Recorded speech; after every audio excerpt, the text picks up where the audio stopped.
From 129 to 131 AC, a succession struggle between Queen Rhaenyra and her half-brother Aegon II set the Seven Kingdoms ablaze. 20 dragons were alive at the start of the dance, and by the end, 17 of them were dead. The Targaryens did not lose them to a superior enemy, they lost them to each other, and when it was over, the dynasty that had ruled through Dragonfire had almost nothing left. This is the full story of how every dragon died in the Dance of the Dragons, in order and in detail. The dance begins with the death of Arrax. To understand why he died, you have to go back to a fight in a courtyard at Driftmark, years before the war began. When Aemon Targaryen claimed Vhagar on the night of Laena Valerian's funeral, he was confronted by Baela and Rhaena, Laena's daughters, along with Rhaenyra's sons Jacaerys and Lucerys. The argument turned into a brawl. Aemond called them bastards. Lucerys picked up a knife and slashed Aemond across the face, taking his left eye. Aemond replaced it with a sapphire and carried the grudge quietly for years. When the dance began, Lucerys Velaryon was sent south to Storm's End as a messenger, flying his young dragon Arrax to secure Lord Boros Baratheon's support for the Black faction. He arrived to find Aemond already there, having offered a marriage alliance the Blacks could not match. Boros turned Lucerys away. Then, as Lucerys turned to leave, Aemond demanded that Lucerys pay the debt from Driftmark, put out his own eye right there. Lucerys refused. He was an envoy, unarmed for negotiation. Boros himself intervened, ordering his guards to escort Lucerys out, rather than allow someone to be maimed under his roof. Lucerys mounted Arrax and flew into a storm above Shipbreaker Bay. Aemond followed on Vhagar the moment he was released. In the show, Aemond claims he only meant to chase Lucerys, frighten him, humiliate him, send him home terrified. Arrax panics, disobeys Lucerys, and spits fire directly into Vhagar's face. That is what ends it. Vhagar ignores Aemond's commands, closes on Arrax, and devours them both. The look on Aemond's face is not satisfaction, it is panic. He knows immediately what he has done. The book tells it differently. Fire and Blood treats Lucerys' death as deliberate. Aemond pursued him to kill him, not to frighten him. The show's idea that Vhagar acted on her own is its own framing. The book places the responsibility on Aemond. Either way, the result is the same. Arrax dies, and with him dies the last illusion that this war still had limits. Lucerys had flown under a messenger's protection, a boundary both sides had still respected. His death erased it. Rhaenyra demanded Aemon's head, and Daemon answered in his own way. He sent Blood and Cheese into the Red Keep to kill Aemond. They could not find him. Instead, they found Queen Helaena, forced her to identify which child was the boy, and killed Jaehaerys in his bed. In the book, the scene is even crueler. Helaena has 3 children, including a younger son, Maelor, and is forced to choose which son dies. She names Maelor, hoping to spare her heir. Blood and Cheese kill Jaehaerys anyway, leaving Maelor to live with the knowledge that his mother chose him. A son for a son. A child for a child. Before this, the war still had limits. After Lucerys and Jaehaerys, it had none. The dance had truly begun. After Arrax, the war moved out of storms and corridors and into the sky. The next dragon to fall was Meleys, the Red Queen, ridden by Princess Rhaenys, who had once been passed over at the Great Council of 101 AC. Rhaenys had joined Rhaenyra's cause with more than political loyalty. She had a score to settle.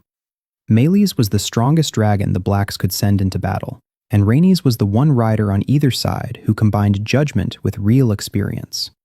She flew to Rook's Rest to break a green siege, a measured response to what looked like a limited military move. What she did not know was that Criston Cole had built the whole battle as a trap.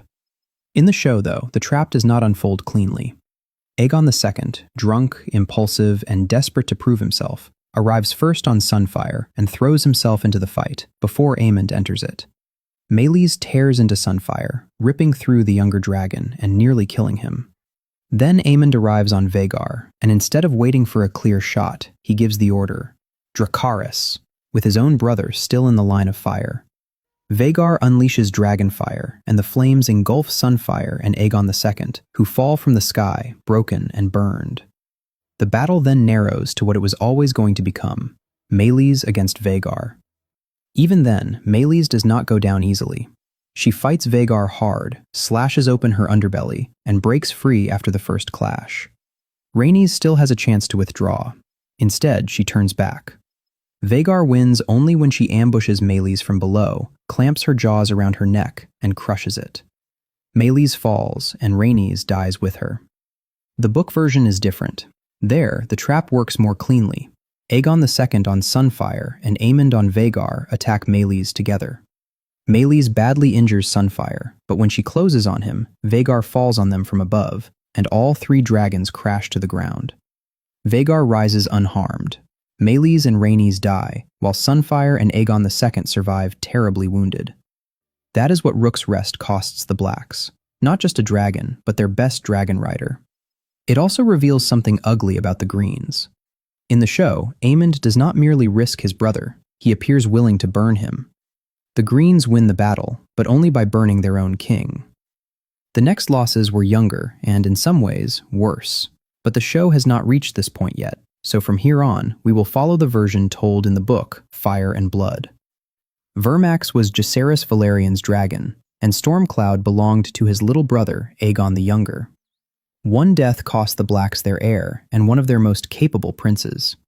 The other saved a child just long enough to die doing it. Jacaerys Valerian had spent the opening phase of the war helping hold the Black Coalition together, flying to the Eyrie and Winterfell, securing the Vale and the North through the kind of patient diplomatic work nobody else in the faction could do.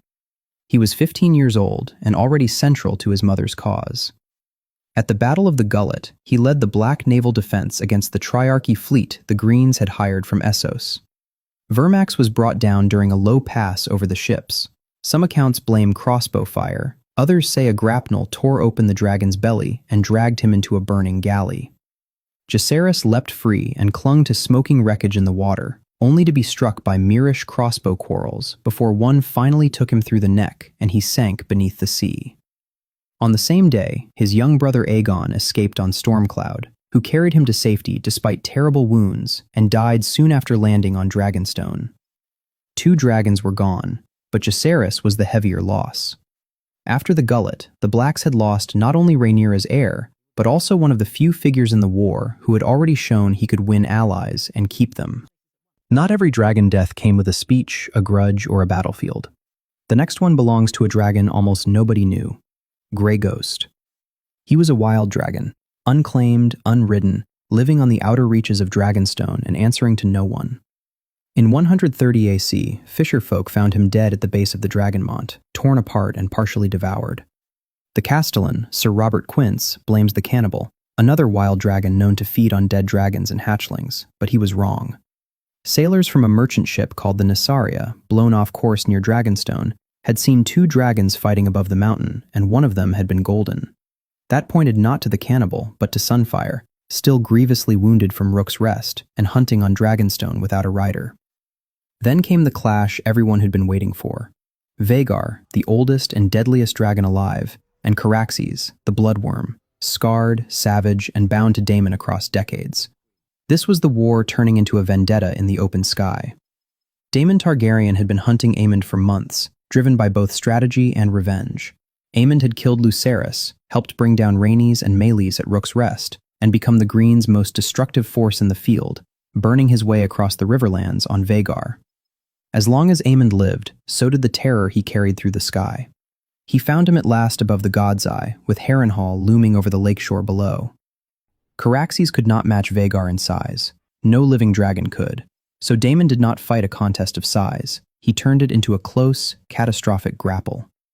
Rising high above the lake, Caraxes dove out of the setting sun on Aemon's blind side and slammed into Vhagar with terrible force. The 2 dragons locked together in midair, screaming and tearing at one another as they fell. Caraxes closed his jaws around Vhagar's neck and kept biting deeper even as Vhagar's claws raked his belly open and her teeth ripped away one of his wings. Then Daemon made the move that ended the duel. As the dragons tumbled toward the lake, he swung a leg over his saddle, jumped from Caraxes onto Vhagar, tore the helm from Aemon's head, and drove Dark Sister down through his blind eye so hard the blade came out the back of his throat. Aemon died before he reached the water. A half-heartbeat later, the dragon struck the god's eye with such force that the impact threw up a gout of water said to be as tall as Kingspire Tower at Harrenhal. Vhagar sank to the bottom of the lake, her throat ripped open. Caraxes lived only long enough to drag his ruined body from the water onto the shore beneath Harrenhal, where he died. Much later, when Vhagar's remains were found, Aemon's bones were still chained to the saddle, with Dark Sister thrust hilt deep through his eye socket. Vhagar's death was a military disaster for the Greens. She had killed Arax and Melees, and she was the only dragon they had who could dominate the sky by sheer size and terror. Without her, the balance of dragon power shifted hard against them. Daemon's death is harder to measure. He removed the Greens' greatest weapon and got the revenge he wanted, but he also took one of the Blacks' most formidable and dangerous figures out of the war. The fight above the God's Eye was not just a duel, it was mutual annihilation. Personal, strategic, and apocalyptic, all at once. Until this point, most dragons had died because riders took them into war. The next 5 died because the people of King's Landing turned on them. Shrykos and Morgul were hatchlings, Tyraxes was young, Dreamfire was ancient, and Syrax was the queen's own dragon. One night took them all. These were not battlefield deaths, but something the war had not yet produced. A starving, frightened city rising against dragons themselves. Rhaenyra held King's Landing, but she had not won its people. The city was exhausted, hungry, and bled by war. With the treasury empty, her rule brought back old taxes and added harsh new ones. Then came Helena's death. She had been loved by the people in a way Rhaenyra no longer was, and when she died after months of captivity, the city quickly filled with rumors that Rhaenyra had murdered her. Whether true or not, that was what the streets believed, and belief mattered more than truth. Then came the Shepherd, gathering the city's fear and rage and turning both against Rhaenyra and her dragons. He called dragons demons, Targaryens abominations, and Rhaenyra a cursed queen, and thousands answered him. The mob was driven now not only by hunger, but by taxes, grief, fear, and religious fury. The mob went inside Dragon Pit with axes, torches, spears, clubs, bows, and whatever else they had. Trapped beneath the dome and bound by chains, the dragons could not fight as dragons were meant to fight. Shrykos was brought down by Hob the Hewer. Morgul was slain by a rioter remembered as the Burning Knight, who kept coming even as dragonfire consumed him. Tyraxes became entangled when his chains fouled and was finished by the attackers. Dreamfire broke free, tore through her enemies, and in trying to escape, smashed into the dome, bringing half of it down on herself and the crowd below. In dying, she killed more of them than the others managed. Outside the pit, Prince Joffrey tried to do what courage could not make possible. After Rhaenyra forbade him to go, he slipped away and mounted Syrax without saddle or whip, likely hoping to reach the dragon pit and Tyraxes. But Syrax was not his dragon. Once airborne, she twisted beneath him and threw him down into Flea Bottom. The fall killed him, and the mob mutilated his body before the queen's men recovered what remained. Syrax died soon after. Unchained and riderless, she could have flown back to the Red Keep or left the city entirely, but instead she descended on the mobs around the dragon pit, killing many with tooth and claw. The chroniclers disagree on who struck the final blows, but they agree on the essential fact: the crowd brought her down. That night broke Rhaenyra. She lost her son, her dragon, and the last illusion that King's Landing was hers. By the time the war reached Tumbleton, even the dragons felt detached from any human plan. Seasmoke belonged to Adam of Hull, the one dragon seed who stayed loyal.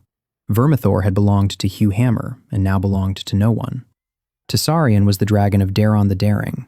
The Second Battle of Tumbleton is the clearest picture the dance gives us of what happens when chaos exceeds anyone's ability to manage it. Hugh Hammer, the dragon seed who had betrayed the Blacks at the First Battle of Tumbleton, was already dead before the second battle began. Sir John Roxton found him in camp and said, "Lord Hammer, my condolences." When Hugh asked what for, Roxton answered, "You died in the battle." Then he drove Orphanmaker, his Valyrian steel blade, through him. Hugh's men killed Roxton immediately after. But Hugh was dead, and Vermithor, the Bronze Fury, one of the largest dragons alive, was now riderless on the battlefield. A riderless dragon does not hold a line or follow orders. He attacks everything. Adam of Hull had been falsely accused of conspiracy by Rhaenyra's own council, nearly arrested, and had kept fighting anyway. He was the last dragon rider still in the field for her cause.